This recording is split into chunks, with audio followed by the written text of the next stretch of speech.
Hello ସାଙ୍ଗମାନେ, ଆପଣମାନେ ସମସ୍ତେ ଭଲ ଥିବ ବୋଲି ମୋର ଆଶା। ମୁଁ ବି ଭଲରେ ଅଛି। ଆଜିର ବ୍ଲଗ୍ରେ ଦେଖଉଛି ଆମର ମାନେ ଫାର୍ମରେ ଡ୍ୟୁଟି କରୁଛୁ। ସେ ଲାଇଟ୍ ଫାଇଟ୍ ତ ଏତେ ଦେଇନି, ତଥାପି ସେଠିକାରେ ଲାଇଟ୍ ଜଳୁଛି। ଆଉ ଏଗାରେ ଲାଇଟ୍ ଫାଇଟ୍ କିଛି ନାହିଁ। ରାତି ହେଲେ ବି ଆମେ ଏକୁଟିଆ ଡ୍ୟୁଟି କରିବାକୁ ପଡ଼ୁଛି। ବହୁତ କଷ୍ଟରେ ଅଛୁ।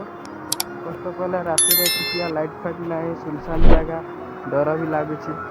ଭୂତ ବି ତ ଗାଁରେ ଥିବ ବୋଲି ଜଣା ପଡ଼ୁଛି, ହେଲେ ତ ବିଶ୍ୱାସ ହଉନି। ଏବେ କ'ଣ କହିବି, ଆପଣମାନେ ଆମର ଡ୍ୟୁଟି କରିବା ପାଇଁ ଚେଷ୍ଟା କରନ୍ତୁନି। ଆପଣମାନେ ସମସ୍ତେ ଟିକେ ପାଠ ପଢ଼ିବା ପାଇଁ ଚେଷ୍ଟା କରନ୍ତୁ। ଯେଉଁ ବାପା ମାଆଙ୍କର ପୁଅ ଝିଅ ଅଛନ୍ତି ସେମାନଙ୍କୁ ଟିକେ ଦାୟିତ୍ୱ ଦିଅନ୍ତୁ। ଭଲ ପାଠ ପଢ଼, ଭଲ ବାଟରେ ଚାଲ, ଭଲ ବାପା ଭାଇଙ୍କ କଥା ମାନି ଚାଲ। ଆଉ ବାପା ମାଆ ଯେଉଁ ବାଟରେ କହିବେ ସେଇ ବାଟରେ ଚାଲ। ଆଉ କାହା ବାଟରେ କେବେ ଚାଲିବ ନାହିଁ, ଠିକ୍ ବାଟରେ ଚାଲିବ। ଆମେ ବି ଚାଲିଥିଲୁ ତ, ତଥାପି ଏବେ ହେଲେ ବି ଆମେ କମ୍ ଅବଶ୍ୟ ଚାଲିଛୁ। ଆଉ ବାପା ମାଆ ତ ଆମେ ଛୋଟବେଳୁ ଛାଡ଼ିକି ଚାଲିଗଲେ ନା, ଆଉ କିଛି କରି ହେଲାନି। ତଥାପି ପାଠ ପଢ଼ିଛୁ ଅଳ୍ପ କିଛି, ହେଲେ ବି ଆମେ ଆସିକରି ଫାର୍ମରେ ଡ୍ୟୁଟି କରୁଛୁ। ସେଇଠି ଡ୍ୟୁଟି କରୁଛୁ। ଏବେ ତ ନାଇଟ୍ ହେବାକୁ ଯାଉଛି। ଦେଖନ୍ତୁ ପାଣି ଚେକର୍ ପାଇଁ ଆସୁଛେ।